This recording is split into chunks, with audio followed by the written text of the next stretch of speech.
К другим темам необычный урок провели в Айхальском филиале Мирнинского технического колледжа. Там почтили память русских солдат, погибших не только в годы Великой Отечественной войны. Вместе со студентами имена героев прошлых лет вспомнила и Оксана Мезенцева. Ты же выжил, солдат. Хоть 100 раз умирал, хоть друзей хоронил и хоть насмерть стоял.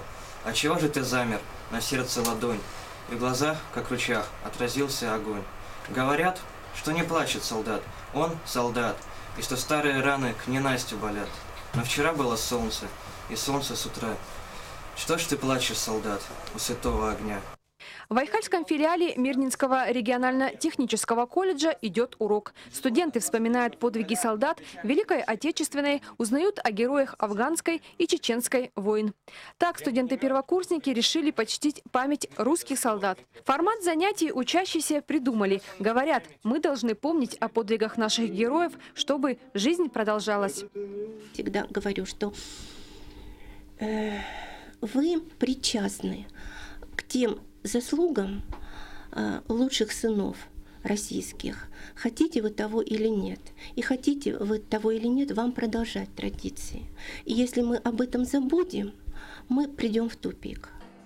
Даниил Каравайцев – студент первого курса. Патриотические уроки ему по душе.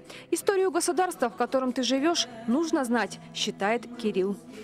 Было очень патриотично, такая атмосфера воодушевляющая, и мне очень понравилось. Окончательная презентация, так какие-то моменты души трогает. Это что-то я задумался, в общем-то, о патриотизме, который сейчас надо поднимать. Заключительная викторина – вопрос-ответ, как закрепление полученных знаний. Патриотические уроки в колледже, как говорят сами педагоги, уже давно стали доброй традицией.